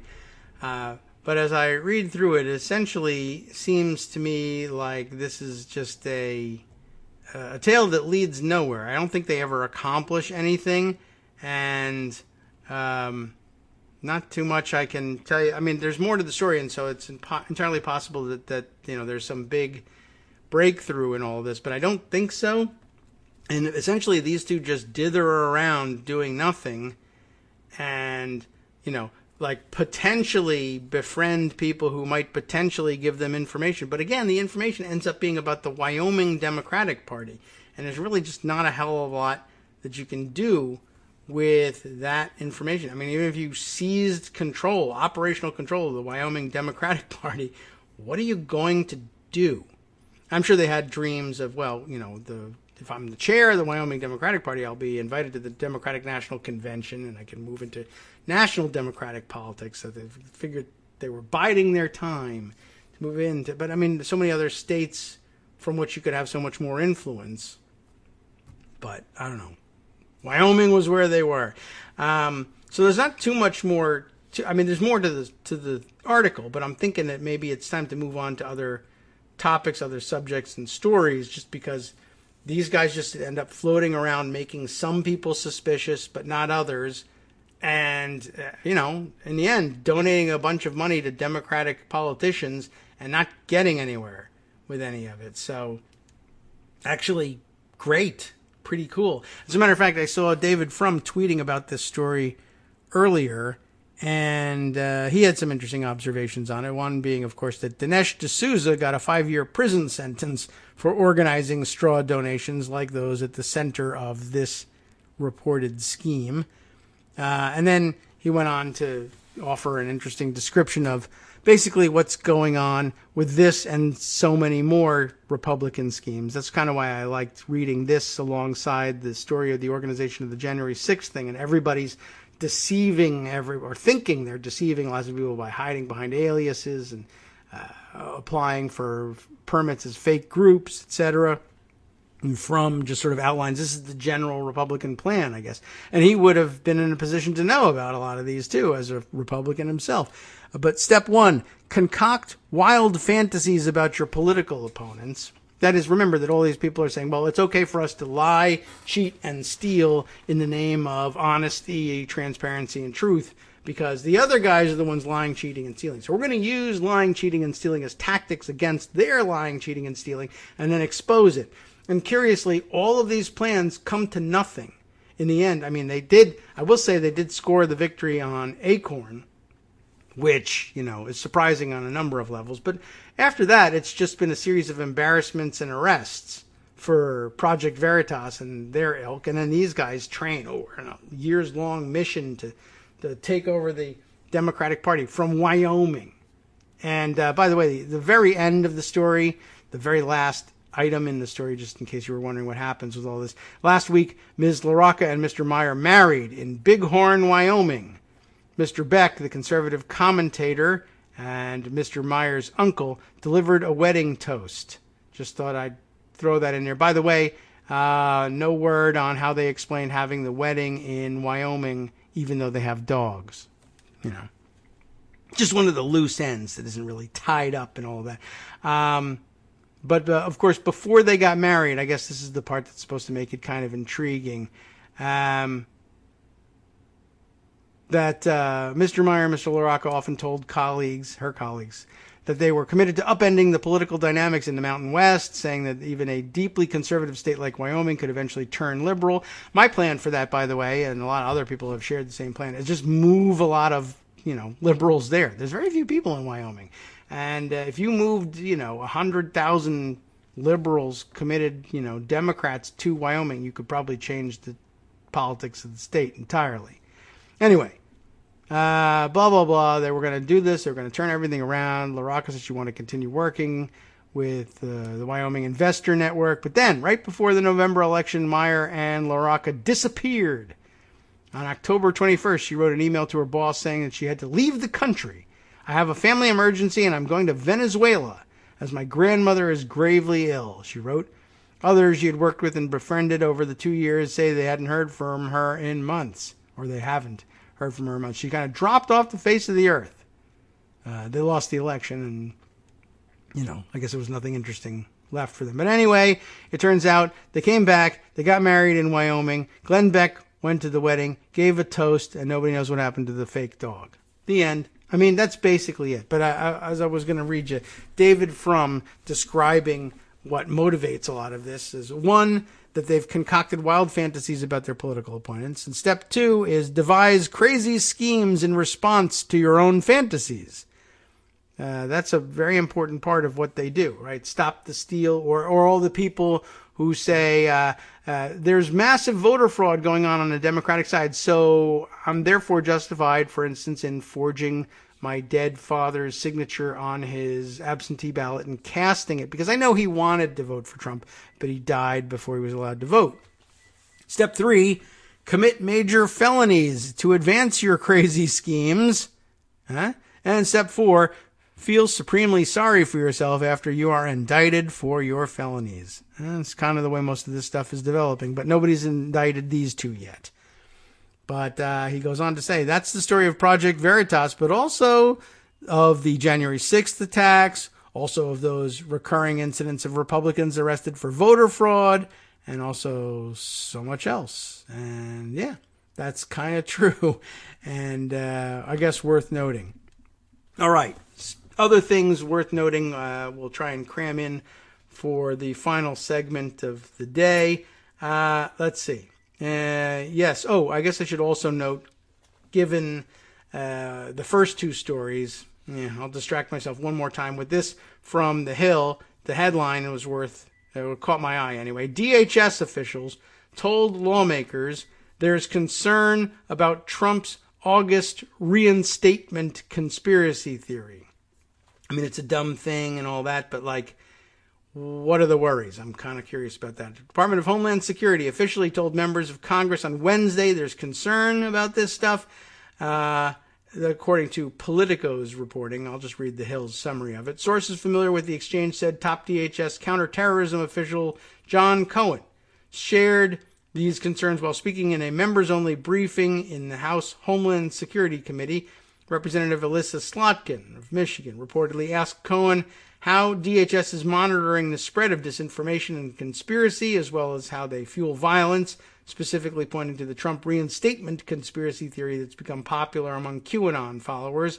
According to Politico's sources, Cohen said that DHS had not found anything linking violence to the conspiracy theory that Trump will be reinstated, though they did say the department was following online discussions in extremist communities.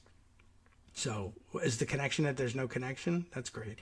Cohen said that DHS was highly concerned about the conspiracy theory. However, as it fuels the narrative that the election was rigged, which could in turn spark violence among extremists. So, all right, well, then I don't know. It doesn't seem like there's a great deal of concern going on, but just generally monitoring conspiracy theories. All right. I don't know. If it struck you as different, let me know. But I'll include that for you. You can read the article yourself and determine what you think is going on here. Let's see. Other stories I needed to share with you here.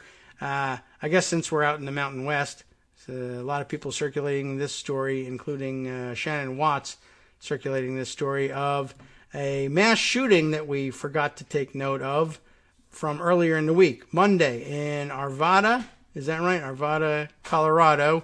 A Good Samaritan who died in the Arvada shooting was shot by police, according to sources. So just to decode that headline for you, shooting incident in Old Town Arvada, in which a shooter shoots and kills a police officer, and a good guy with a gun, John Hurley, said that realized that what was going on, drew his own pistol, and I guess took a shot at the shooter, at which point other cops arrived on the scene, saw a dude with a gun, and shot and killed him.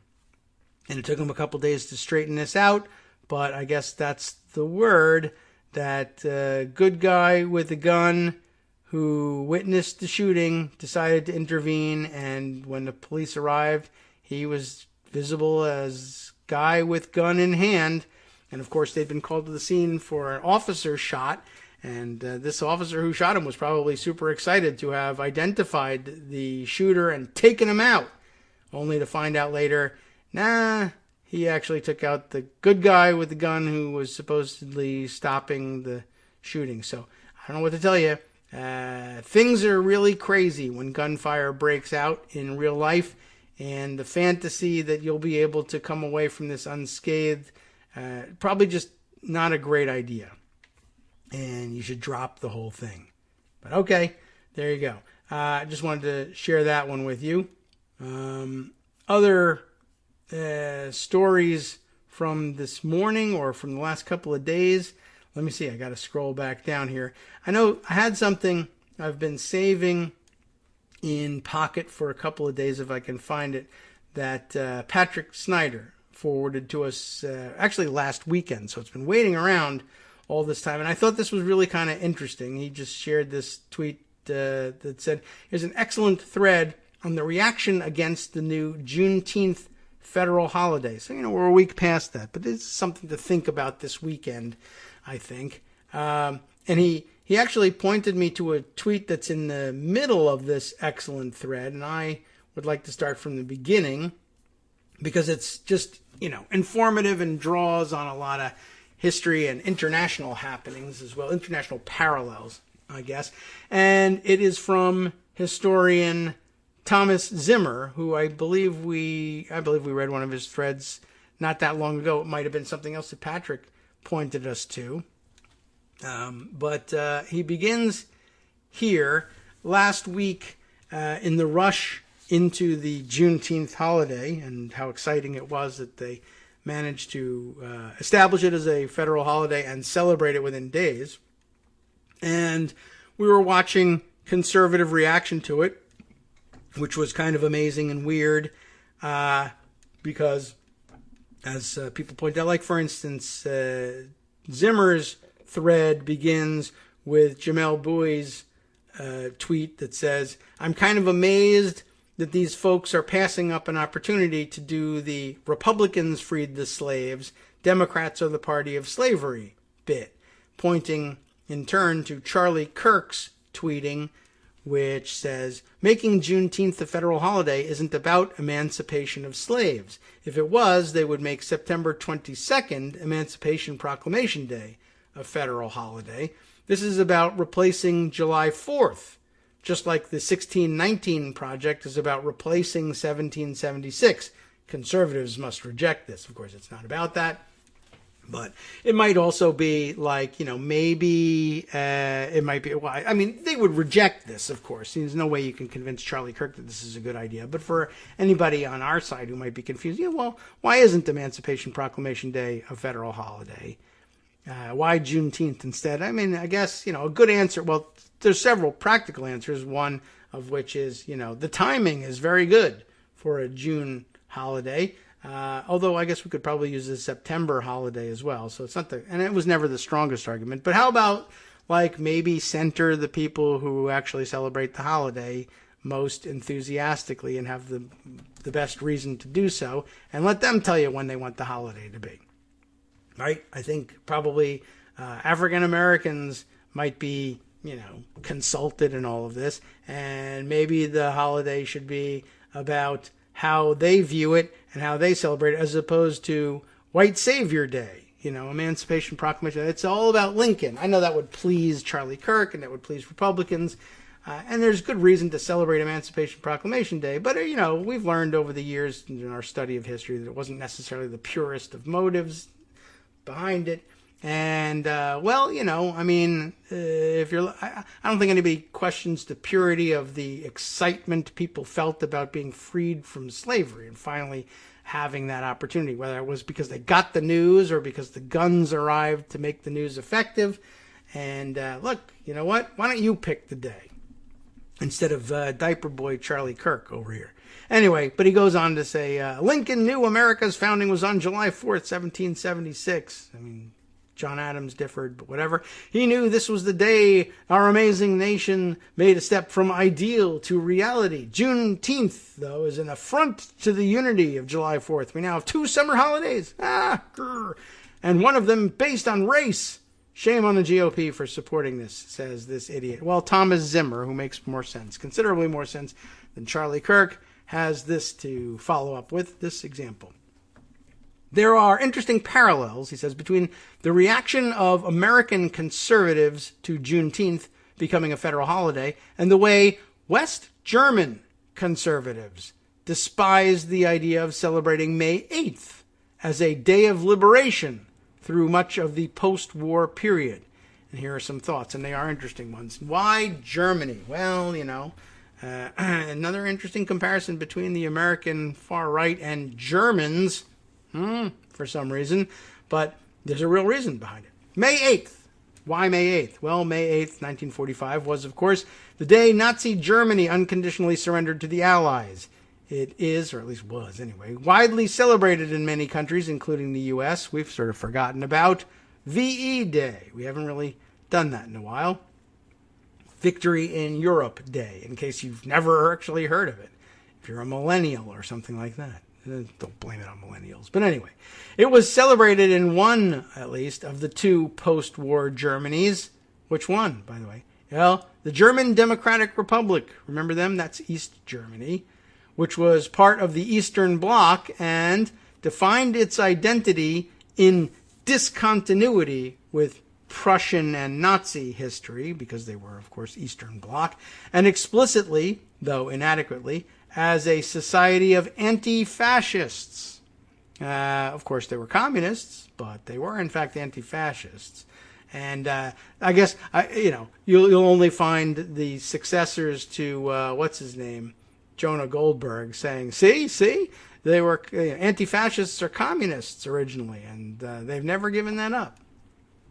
Whatever. Anyway, that's not the important part. Based on this officially imposed state identity in East Germany, right, the day was celebrated as the Day of Liberation of the German People from Hitler Fascism. That's the, I guess, literal translation of the German name for the day, and you're not going to get me to try to pronounce that. The situation was very different, though, in West Germany, where May 8th was largely and deliberately ignored in the first 2 post-war decades. Makes a certain amount of sense, actually, right? It's like, this is the day we lost the war. How much celebrating do we want to do? Even if we finally come to the realization, and it wasn't a sure thing in the first couple of decades after the war that they would nationally come to the realization that they needed to own up to their Nazi past, confront it, and reject it.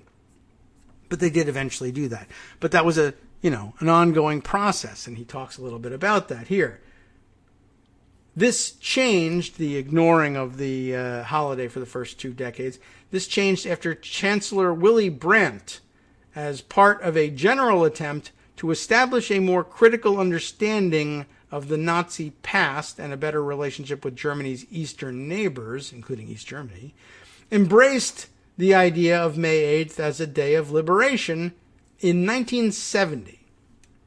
Not that long after the war. I mean, it felt like it took years, I'm sure, but now looking back on things, like when you get old and you're like, 5 years to a kid is an eternity. To me, it's nothing, right? Okay, just pointing that out.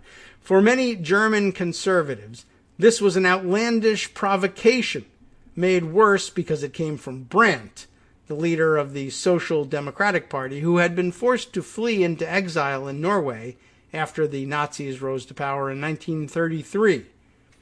German conservatives argued that it was ridiculous to celebrate Germany's defeat in World War II, and saw Brandt's reframing as part of what they perceived as a disgraceful, unpatriotic denigration pushed by a dangerously left-wing chancellor. Now you get to see the parallels.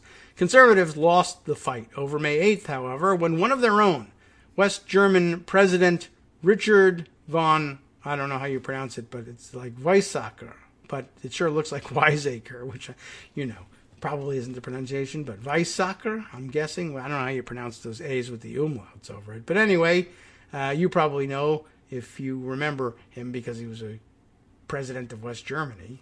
Me, I don't remember. But anyway, this changed when he unambiguously declared it a day of liberation in his speech during the ceremony commemorating the end of the war in 1985. 40 years later, right? Von Weizsäcker, I guess, maybe, was not only president and an extremely well-regarded member of the conservative Christian Democratic Party, he had also himself been an officer in Hitler's army and fought on the Eastern Front.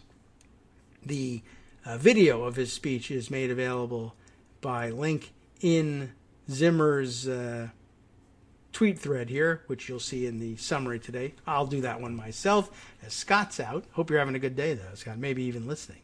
And here is an official translation of the speech into English, in case you want to read it as well. In a way, Zimmer continues, the conservative critics of the Day of Liberation idea had been right. In a way, Germany was indeed defeated in 1945. The Allies didn't liberate Germany, they liberated Germany's victims in the concentration camps, the political prisoners, and those living in hiding. So, that's kind of an interesting angle on things. It's true. And the contemporaneous perception at the end of the war among the vast majority of Germans was dominated not by a feeling of liberation, but defeat, insecurity, and fear. Few Germans concerned themselves with the victims of Nazi terror, for whom May 8th indeed did bring liberation.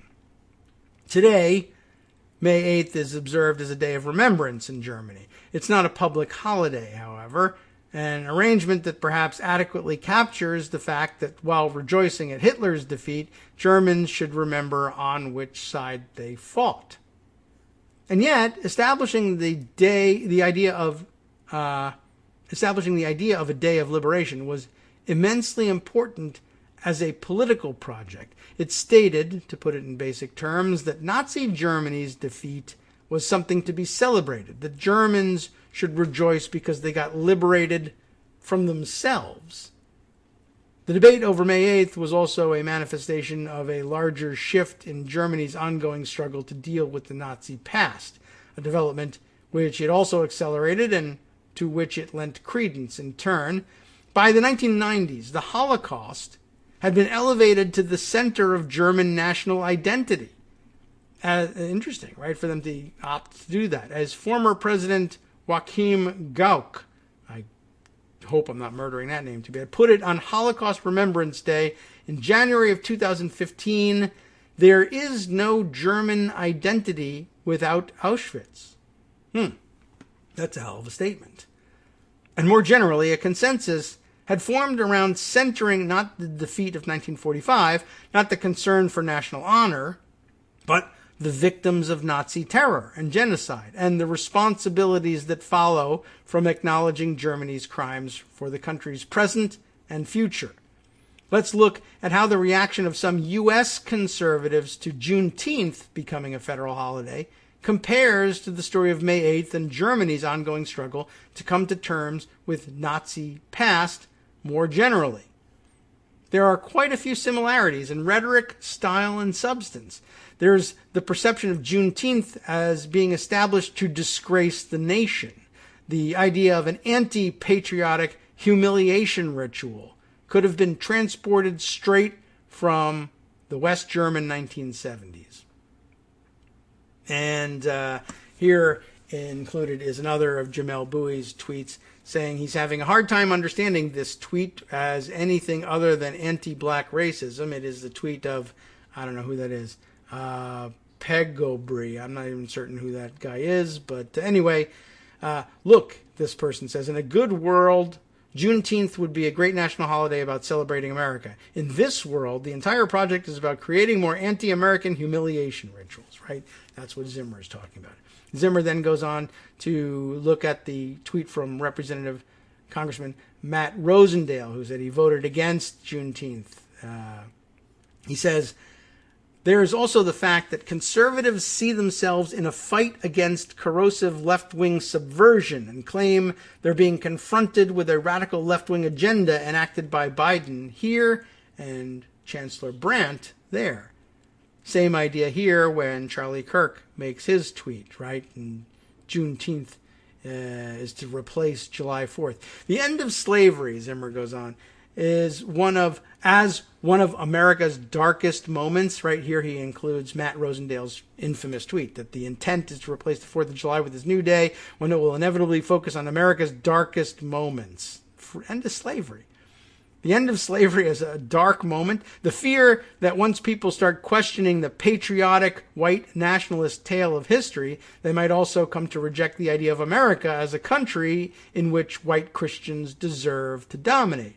Finally, the contexts are similar in the sense that these symbolic fights happened against the background of a general liberalization and a widespread fear among conservatives to lose or have lost political and cultural hegemony to the left. At first glance, however, these similarities are puzzling. Germany's conservatives at least had a point. This is the one that I really like here. Germany's conservatives at least had a point. Regardless of where one stands on the reactionary political project, Germany was defeated in 1945. It was a case of the defeated celebrating defeat. But why would anybody object to celebrating the end of slavery? It became possible, the end of slavery, because the United States, the country that conservatives, these conservatives who are tweeting, the country these conservatives claim to love, won and defeated a traitorous rebellion. Why are conservatives acting like they're told to celebrate their own defeat? And what's really happening here, I guess, another or an underlying theme here is, well, the problem is that black people win in this, and we can't have that. You know, can't both be winners, right? I don't know why they can't imagine that. But anyway, that's a really important point. How could they claim to love the United States and not want to celebrate a giant victory for the United States? It's not about celebrating a defeat unless you think losing all your slaves was the defeat. Well, one important part of the answer, as he goes on, is, of course, negative polarization, a point that Seth Maskett here makes brilliantly in the tweet that's embedded here. In today's political landscape, if our enemy is in favor, we must be opposed. He just says here, Seth Maskett does, I swear, negative polarization is so strong right now, President Biden could create a holiday commemorating the end of slavery, and some people would find a way to oppose it. And indeed, they have. He's just kidding. He was talking about what was happening right then and there. But there's something more going on here, just like there's always been more to the German struggles over the Nazi past. There is an underlying conflict over who gets to determine what America is and consequently what the country's political, social, and cultural order should be. The answer to the question of why are conservatives acting like they're told to celebrate their own defeat is because in a way that's exactly what's happening. They're not the successors to the defeated Confederacy in any legal sense, of course, and unlike Germany's post-war conservatives, they weren't personally defeated in the Civil War. But if we look deeper at the central fault lines that have defined the American project since the beginning, there are important continuities between the two sides that fought over slavery in the 1860s and opposing sides in today's conflict over Juneteenth. There are different ways to frame these continuities. In How the South Won the Civil War, H.C. Richardson identifies the ideology on which the Confederacy was built as the conviction that the world should be dominated by wealthy white men. Other historians identify the conflict between civic nationalism and racial nationalism as the core dynamic shaping the American project. And, of course, there's plenty more to discuss on that front. But we end it here with the one tweet that Patrick pointed us to. Whenever they can, wherever they can, Republicans are using the power of the state to outlaw dissent, restrict critical debate, and punish anyone who dares to question the righteousness of past, present, or future white reactionary rule. You have been listening to Kagro in the Morning with David Waldman. Pretty interesting, right? That's a hell of a way to sum it all up. Take a look at the rest of that thread. It's something deep and interesting to think about. I really love the Germany angle on that because that's actually extra embarrassing. But really, posing that question, why are you acting like this is a celebration of a defeat? It was a great victory.